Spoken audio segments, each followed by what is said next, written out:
Hello and welcome to EWTN Pro-Life Weekly, your weekly dose of the top pro-life news and issues from a Catholic perspective. I'm Catherine Szeltner in our Washington, D.C. studio. Here's what you can expect in this show. People from all over Argentina come together to march for life.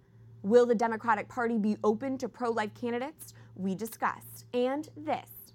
I knew I could no longer have a normal life knowing that babies were being systematically killed. A young woman committed to the pro-life cause shares her conversion story and how she helped save unborn children. But first, our top story. And I'm happy to make an announcement. Next Tuesday, October 3rd, I have the pleasure of bringing to the floor legislation that will save lives. The Pain-Capable Unborn Child Protection Act. At a press conference with pro-life members of Congress this week, Majority Leader Kevin McCarthy announces the House of Representatives will vote on the Pain-Capable Unborn Child Protection Act this coming Tuesday. The Pain-Capable bill limits abortions after 5 months of pregnancy, the point when unborn babies can feel pain. It is time that America recognizes and responds to the cries and humanity of these helpless little pain-capable babies and the inhumanity of what is being done to them. The pro-life leaders were also joined by the Pickering family. Micah Pickering is a 5-year-old boy who was born at 22 weeks and would be protected under this law. This bill is important to me personally because it's a life. It's a person just like my little son, and it's important for people to realize that there is a person, inside that womb. President Donald Trump made 4 pro-life promises last year, including that he would sign the Pain-Capable Unborn Child Protection Act into law. House Majority Leader Kevin McCarthy joins us now from Capitol Hill. Congressman, thank you for your time. Thank you for having me on the show today. The Pain-Capable bill has previously passed the House of Representatives, but was then blocked in the Senate 2 years ago. Are you optimistic this bill can now pass both the House and the Senate and be signed into law by President Donald Trump? I'm optimistic because President Trump said on the campaign trail that he would sign this bill. And remember, there's only 7 countries that don't protect children after 20 weeks. America's one of them. North Korea and China are 2 other ones. That's not a company we should keep.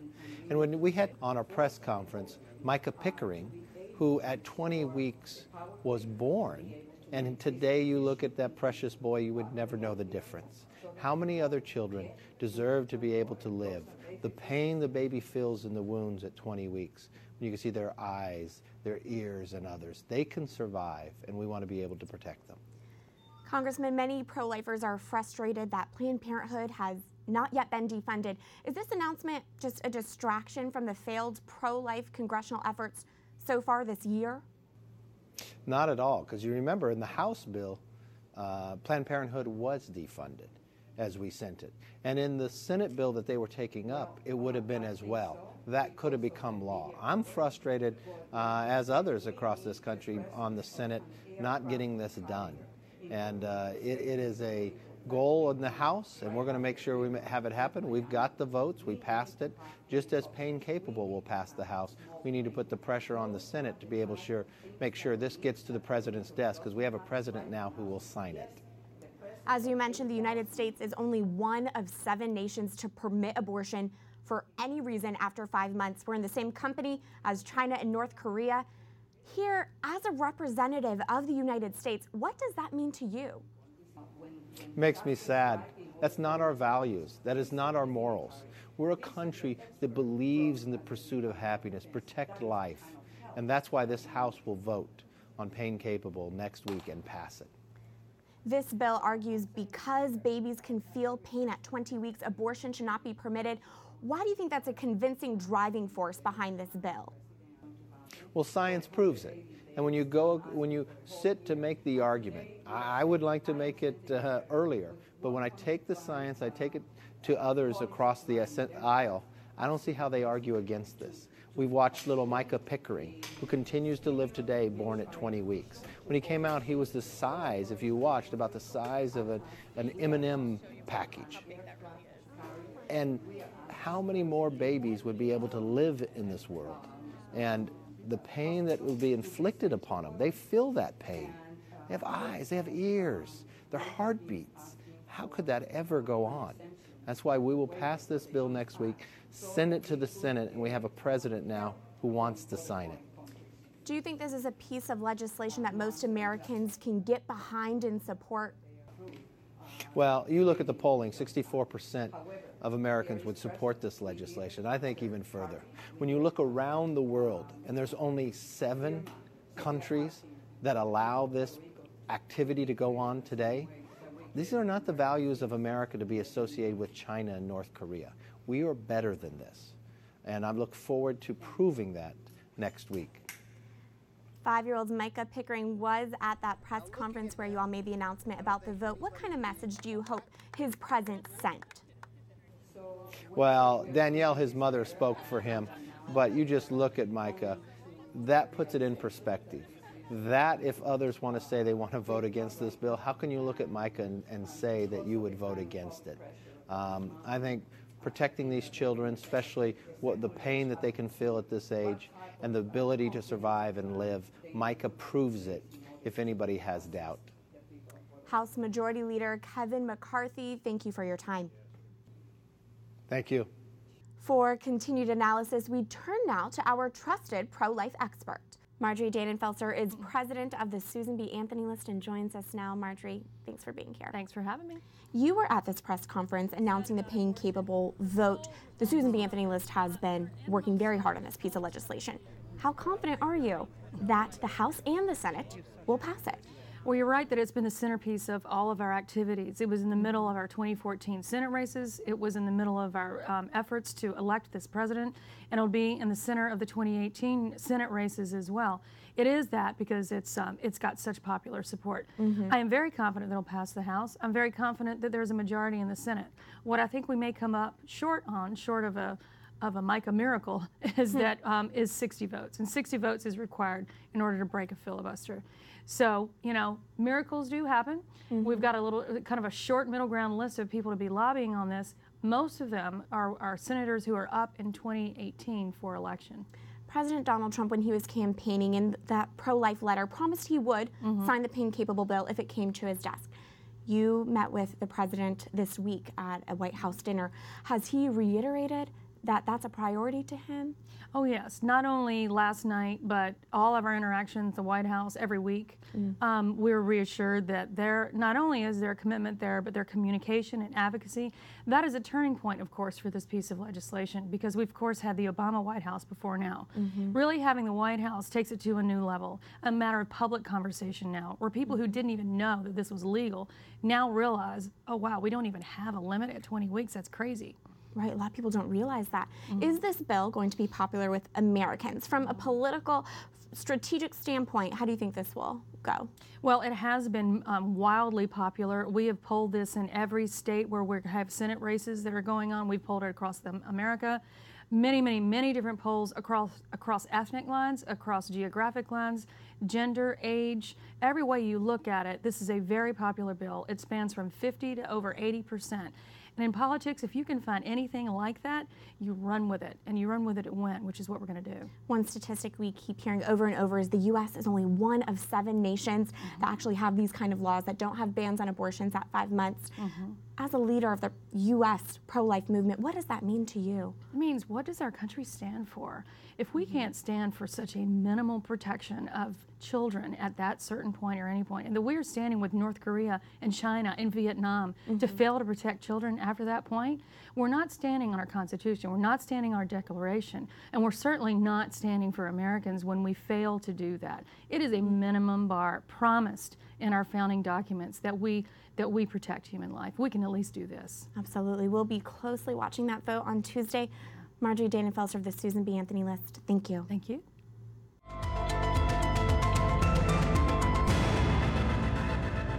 Pro-life U.S. representatives announced they will vote on the pain-capable Unborn Child Protection Act on Tuesday, October 3rd. If passed, this bill would ban abortions at 5 months because that is when the unborn baby can feel pain. It's a popular bill, too. Polls consistently show more than 2/3 of Americans support this legislation.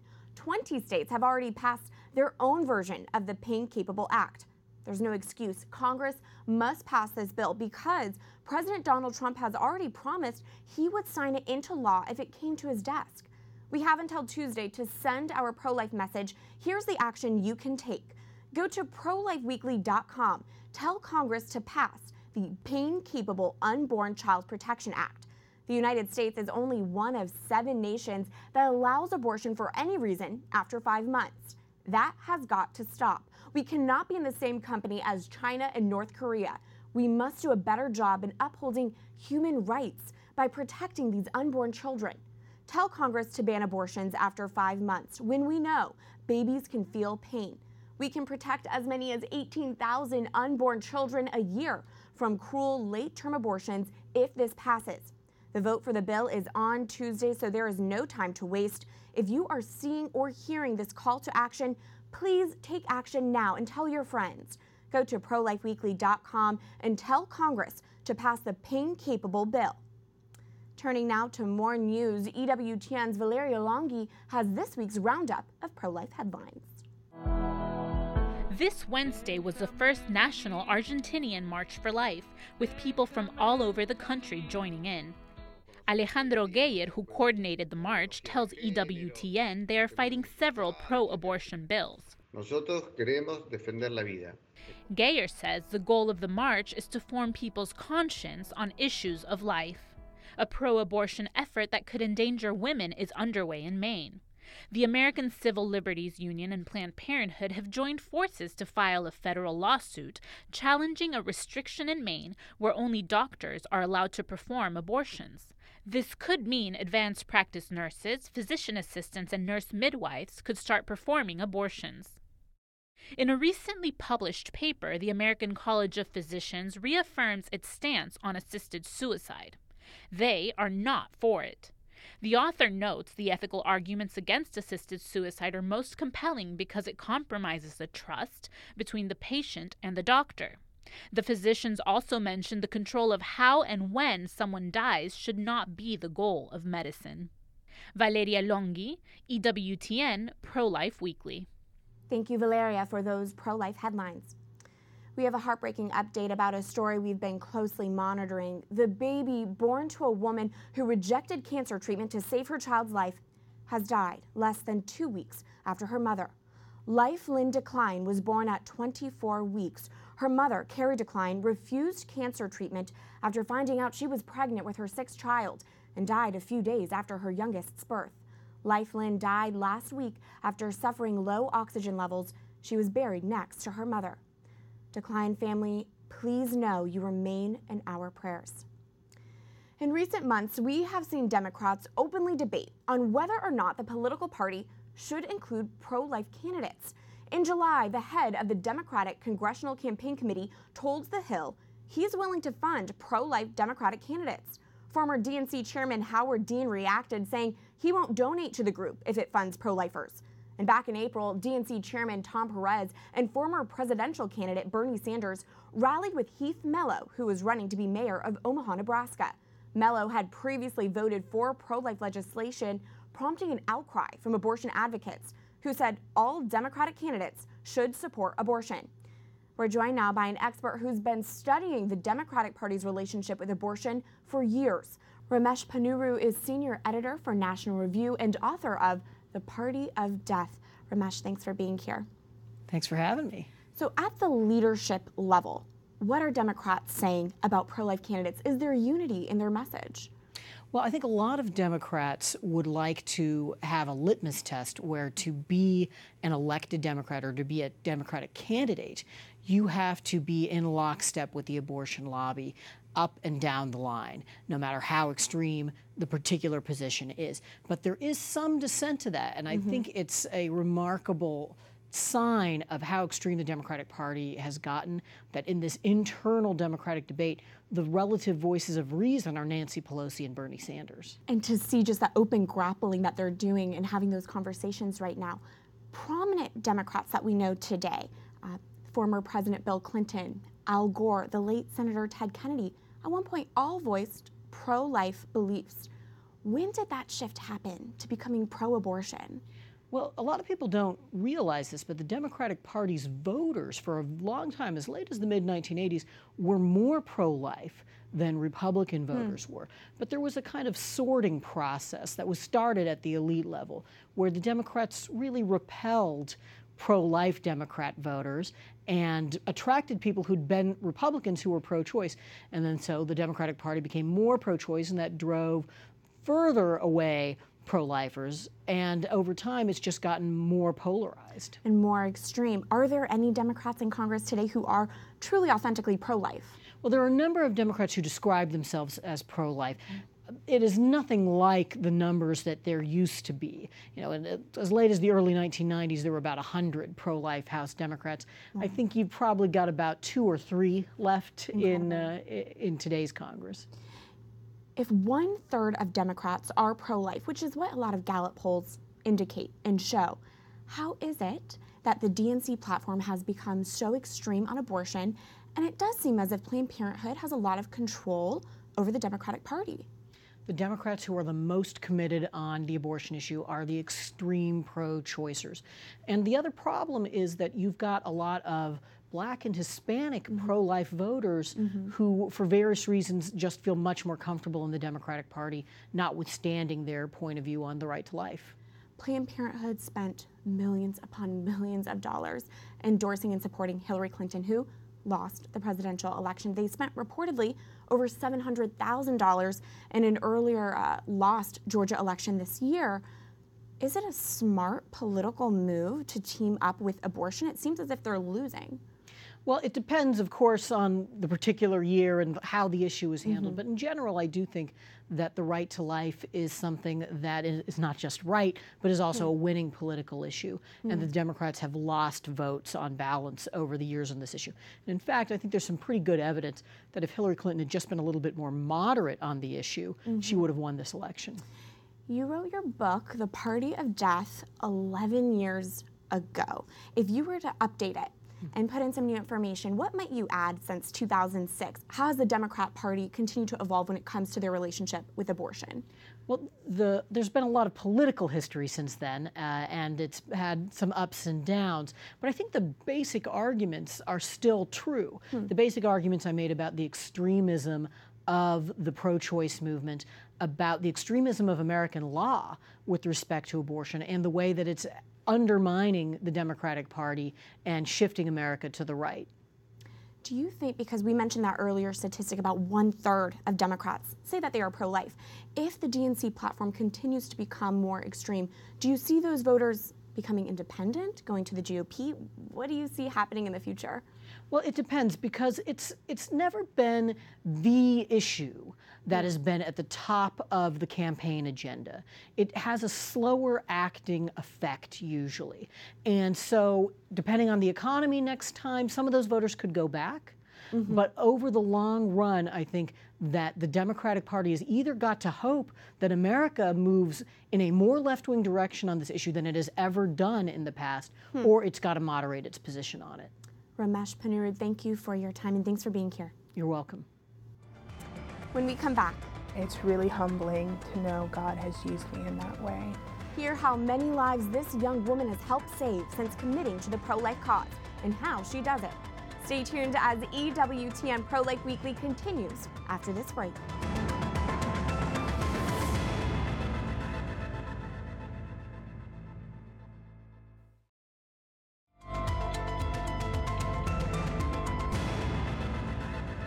Welcome back to EWTN Pro-Life Weekly. I'm Catherine Szeltner. Abortion is a tragedy that takes the life of an unborn child. Many post-abortive mothers say they chose abortion because they didn't want to be a single parent or they felt pressured by the child's father. But abortion lobbyists, instead of reaching out to those women in need or calling on men to take responsibility, are encouraging more men to support the killing of their unborn children. NARAL Pro-Choice America promoted the so-called Men for Choice Day this week. They called it a chance to stand with women across the country in the shared fight for reproductive freedom and hosted several events. Senator Richard Blumenthal spoke at one of those events as seen here. NARAL also hosted a Men for Choice happy hour and sent out tweets like this. We're talking about men for choice all day today, magnifying voices of all the pro-choice men out there and sharing why we love them. Notable men who voiced support for the day include Senator Bob Menendez and actor Mark Ruffalo. It is frankly disturbing to hear these men applaud the abortion lobby. They are supporting that women whom they have gotten pregnant can and should take the life of their unborn child. Our culture does not need men for choice. We need men for life. We need men who can recognize that, yes, women are equal in dignity, but we have unique gifts. We need men to recognize how incredibly beautiful it is that women have the ability to conceive, bear, and birth a new life. And then, men, we need you to step up and be there for that life. Men, if you're afraid of speaking up because you think it's her body, her choice, remember, it's your baby, your responsibility. It is your duty to protect our most vulnerable. Remember, there is something you can do to counter today's culture of death. Take this week's call to action. Go to prolifeweekly.com and tell Congress to pass the pain-capable Unborn Child Protection Act. There are many ways to be involved in the pro-life movement, from the Senate to the sidewalk. This week, we introduce you to one pro-lifer who, after a radical conversion, wants to share the truth about abortion to every woman she meets. And it's a mission that is life-saving. Thy kingdom come, thy will be done on earth as it is in heaven. At 23 years old, Lauren Handy is not your typical DC young adult. Instead of wanting to climb the corporate ladder, Lauren Handy is focused on saving lives. I've had close to 500 saves from around the country. Those saves are the lives of unborn babies who were almost aborted had Handy not encountered their mothers at abortion clinics. This year alone, Handy has saved at least 28 babies since Ash Wednesday. These are all handouts that people can download for free. Okay. And because I want to make it as easy as is possible. It's all part of her work with her nonprofit, Mercy Missions. Handy designs flyers for anyone to print off and hand to people going into abortion clinics. So this is free downloads for people to take when they go on the sidewalks. She works with a coalition of pro-lifers to advance her work. Works to advance human dignity by meeting the ignored needs of our community, and through that I'm outside the abortion centers in the DC metro area. So peaceful public prayerful presence, crisis intervention, trying to convince abortion-minded mothers not to have the abortion. It's a life she could not have predicted. About 4.5 years ago, Handy experienced what she called a St. Paul moment, when after living an out-of-control lifestyle, some pro-life friends brought her to pray outside an abortion clinic. I knew I could no longer have a normal life knowing that babies were being systematically killed. I just saw this pain, and it really